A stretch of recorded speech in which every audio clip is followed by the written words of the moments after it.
नमस्कार मंडळी. अवधूत चिंतन श्री गुरुदेव दत्त श्री स्वामी समर्थ महाराज की जय. आज आपण पाहणार आहोत अधिक मास महात्म्यातील अध्याय 22. अधिक मासामध्ये जर आपण अधिक मासाची पोथी पठण किंवा श्रवण केली तर आपल्या आयुष्यातील दुःख, दारिद्र्य, गरिबी दूर होत असते. तसेच अधिक मासाचे पुण्यफळ देखील हे आपल्याला अधिक पटीने प्राप्त होत असते. त्यामुळे व्हिडिओ स्किप न करता शेवटपर्यंत नक्की ऐका. श्री अधिक मास महात्म्य अध्याय 22. श्री गणेशाय नमः. शिवपुत्र श्री विनायकला वाहिली दुर्वादळे पूजनाला, मोदक ठेविला नैवेद्याला, करती नम्र प्रार्थनेला. सरस्वती विद्येची देवता, तिची स्तुती स्तवन गाता, प्रसन्न होऊन ती भक्ता विद्या प्रसाद देत असे. गुरु उभे राहुनी पाठी, प्रेरित करते ते कार्यासाठी, धरू नको मनी भीती, पाठीशी सद्गुरु जीवाचे. उद्धारक तेच भवसागरी, तारक राजा दृढ धवा करी.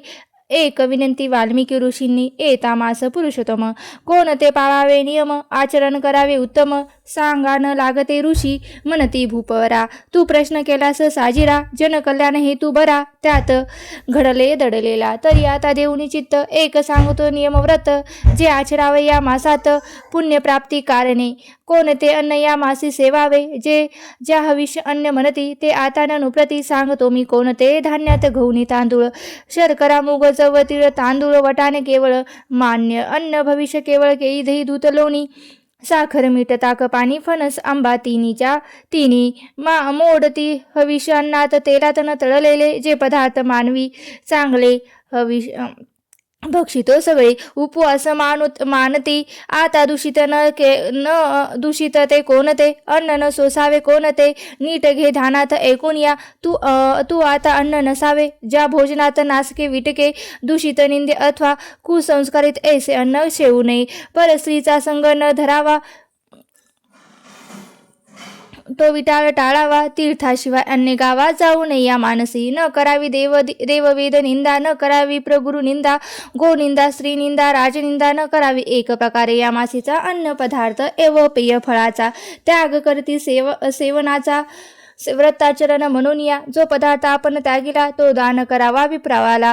पुरुषोत्तम म्हणून त्याला घ्यावे आशीर्वाचन, जे अंगी असेल शक्ती तेने करावं उपवास भक्ती. अथवा दूध फळे सेविते, कोणी या मासात सुरू होता, अधिक मास उठाव प्राण प्राप्त सम्यास. स्मरावे हरी गोविंदास, आरंभावा दिनकर्म, मुख मार्जन दंत धावन. मग करावे मंगल स्नान, धूत वस्त्राते नेसुनी, पूजा स्थानी बसावे माता पिता कुलदेवता. प्रथम स्मरुनी वंदिता, व्रतांचा संकल्प गोमटा करावी हरिचरणाची. देवा मी अधिक मासात स्थान पूजा उपरात वस्त तीर्थयात्रा देवदर्शनात संकल्प हा करीत असे, करीन माझे पूजन. पोथी ग्रंथ पारायण, चित्ती सदैव धरीन ध्यान, एका पुरुषोत्तमाचे परिसंकल्प, हा माझा देव पूर्णत्वास तुझी न्यावा. तुझा विसर न घडावा, कथा माझ्या मनास, ऐसी श्रीहरी प्रार्थना, सवड काढून संसारी, भजावा आवडी तो हरी. या अधिक मासात पुरुषोत्तमाचे करुणी चिंतन, भक्तियुक्त करावे अंतकरण. नियम संकल्प केला आपण, तोच न्यावा तडीस. एक करावा व्रत नियम, मास भरी तोची धर्म, समजोनी पळावा समनिष्ठापूर्वक. प्रेम भरी भगवताचे करिता श्रवण पठन, अथवा निवेदन मासीच्या. पदरी पुण्य खाली श्रीहरी, पदरात भावे पूजावा श्रीहरी. तुळशी दळे वाहुनी साजरी, भाव पुष्पे त्या चरणावरती घालावी श्रीकृष्णाच्या. एक नुप्राया मासात थोडे जरी घडे कर्म उचित, तरी त्याचे फळ उदरात अधिक गुण पडत असे. या अधिकाचे पवित्र स्नान शुद्ध करी देहादी मन श्रद्धा भक्तिमानी मानून घडे ईश्वर उपासना. गोमातेच्या या मासी दर्शन घ्यावे पुण्य लाभासी. गोमातेच्या त्या पोटाशी 33 कोटी देवता. एक नमस्कार गोमातेस, तो पोहोचवे सकल देवांस. देव तोषुनी मनुजास देती सुख सौख्याला. भागवती हरी बोलीला, देवरूपमान ब्राह्मणाला. जो पूजितो त्या भक्ताला लाभे वरदान सौख्याचे. अन्न वस्त्र धनदान करता, दात्यास मिळे पुण्य. पुण्याईचे जीवन धन्य होय त्या भक्ताचे. शतयज्ञाचे पुण्य तेही स्वर्गलोकास घेऊन जाई. परी अधिकाची थोर पुण्याई नेई न गोलेका. एकदा होता गोलोप प्राप्ती, नाही त्या जीवाची पुनरावती. जन्म मरणाच्या मिठूतून गोटी लोभी मुक्ती मोक्षाशी. जो आचरी पुरुषोत्तम व्रतास, तो होय सत्वाचा खास. त्याची देही तीर्थनिवास करिता पाहे स्वानंदे. अधिक मासाच्या हरिभक्ताला दुःख न सोपणे पडे, त्याला दुःख दायिते ते घराला राहिने त्याच्या कदापि. जो करी हे व्रताचरण त्याचे संकटाचे निवारण, इंद्रादिक देवता येऊनी करीती पाही क्षणात. पुरुषोत्तम मासाची पूजा ज्या घरी, तेथे दुष्ट शक्ती क्षणभरी राहते, त्या पळती दुरी भूत प्रेत पिचास. सहस्रमुखाचा जरी शेष वरू न शक्य महिमा खास, जो मासाचा जो विशेष ऐसा थोर हा मास. गोलोकीचा जो मालक, तो या मासाचा प्रतिपालक, रमापती वैकुंठ नायक श्यामसुंदर श्रीहरी. नारायण ऋषी सांगते नारदाला, श्री महामात्म्य कथा वाल्मिकी राजाला सांगते, श्रवणे तो कृष्ण कृतज्ञपणे. काय म्हणे धन्य धन्य ऋषीवर्या, कृपा केली दयावरा, मज कथा सांग सारा, सांगितला सहिताचा.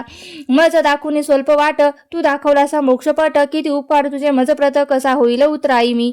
काय बोलले झाले ऋषी राया, तू आचरून या व्रताशी, जोड मोक्ष पदाशी, तरी मी संतोषी. मार्गदर्शकाचे वाट दाखवावी, आचरकाने ती चालवावी, सोहित कारणे धरावी, भक्ती वाटती सोपी. यज्ञ याग होम हवन जप तप करिता समाधान, न मिळे सहज पुण्य, न मिळे या मासात. इति श्री पद्मपुराण अंतर्गत पुरुषोत्तम मास महात्म्य 22वा अध्याय. गोडा हरिचरणी समर्पित. अरुण विनवणी खास करी, स्वीकारा प्राकृत रजनेस. 22वा अध्याय. हरिचरणास प्रेम भावे समर्पतो. इति श्री अधिक मास महात्म्ये 22वा अध्याय समाप्त. श्री पुरुषोत्तम चरणार्पणमस्तु. ओम नमो भगवते वासुदेवाय नमः. आता आपण या अध्यायाचा मराठी भावार्थ जाणून घेऊया. चला, श्री अधिक मास महात्म्य अध्याय 22वा. अधिक मासातील व्रते आणि नियम. राजा दृढ धनवाने ऋषींना विचारले की, हे पुरुषोत्तम मास आल्यावर लोकांनी कोणते नियम पाळावेत, कोणती व्रत करावीत, कसा आचार विचार ठेवावा ते मला सांगा. तेव्हा ऋषी सांगू लागले की, या मासात लोकांनी हविषा अन्नाचे सेवन करावे. त्यात म्हणजे गहू, तांदूळ, शर्करा, मूग, जव, तीळ, वाटाणे, देवभात, तसेच केळी, दही, दूध, लोणी, मीठ, साखर, तूप, फणस, आंबा या तिन्ही पदार्थ मोडतात. हविष अन्नाचे हे सेवन करणे हे उत्तम असते. या मासात नासके, विटके, शिळे, दूषित, निंदे अथवा कुसंस्कारित असे अन्न सेवन करू नये. या मासात परस्त्रीचा संग टाळावी. तीर्थाशिवाय अन्य गावात जाऊ नये. या मासात देव, वेद, गुरु, गाय, स्त्री आणि आपला राजा यापैकी कोणाचीही निंदा करू नये. राजा काही लोक या महिनाभर एखादा पदार्थ, पेय, फळ हे वर्ज करत असतात. अशा लोकांनी आपल्या व्रताच्या उद्यापनाच्या दिवशी तो पदार्थ ब्राह्मणास दान द्यायचा असतो. अधिक मास महिना सुरू झाला की उपासकाने प्राप्त समयी लवकर उठावे. आंघोळ म्हणजे प्राप्त संध्या आवरून श्रीहरीचे स्मरण करून दिनकर्म चालू करावा. मुखवार्जन आणि दंत धावन करून मग मंगल स्नान करावे. स्वच्छ कपडे घालावे. पूजास्थानी येऊन बसावे. माता पिता कुलदेवताचे स्मरण करून व्रताची विधिवत पूजा आणि संकल्प करावा. तू हे देवा तुझं पूर्णत्वास नाही अशी प्रार्थना करावी. पुरुषोत्तम माताकडे प्रार्थना करावी. आपण जो नियम करू, जी उपासना करण्याचे ठरवू, तो संपूर्ण महिनाभर एकनिष्ठाने एक श्रद्धेने आचरावे. त्याचे पालन आचरण करणे हा आपला स्वधर्म मानावा. या महिन्यात भागवत, अधिक मास महात्म्य या पोथीचे नक्की पारायण करावे. या अधिक मासाचे पवित्र स्थान हे आपला देह आणि मन सुद्धा शुद्ध करत असते. आपल्या मनात इच्छाशक्ती जागून आपल्या हातून ईश्वर उपासना घडते. या महिन्यात गोमातेचे घेतलेले दर्शन, तिला भरवलेला घास, चारा हा मोठे पुण्य देतो. अधिक मासाचा उपासना करणाऱ्या हरिभक्तास दुःख स्वप्नेही पडत नसतात. त्याचे दुःख दारिद्र्य दूर पळून जाते. हे व्रताचरण करतो त्याच्या संकटाचे निवारण होते. त्याच्या घरी दुष्टशक्ती राहत नाही. हे निवेदन ऐकून राजा म्हणाला की, मुनिवर आपण धन्य आहात. आपण हे सगळं सांगून माझ्यावर मोठा उपकार केलात. मी तुमचा उत्तराई कसा होईल. तेव्हा ऋषी म्हणतात की, हे राजा, मी जे तुला सांगितले आहे त्याचे उचित आचरण कर. तू करशील तर मला परम संतोष भेटेल. इथेच ब्रह्मद नारद पुराणीचा पुरुषोत्तम मास व्रत नियमाचा अधिक मास महात्म्याचा 22वा अध्याय पूर्ण होतो. तुम्हाला जर ही कथा आवडली असेल तर व्हिडिओला नक्की लाईक करा. चॅनलवरती नवीन असाल तर सबस्क्राईब करा आणि आपल्या मित्रपरिवारासोबत नक्की शेअर करा. धन्यवाद. श्री स्वामी समर्थ. जय जय स्वामी समर्थ. ओम नमो भगवते वासुदेवाय नमः.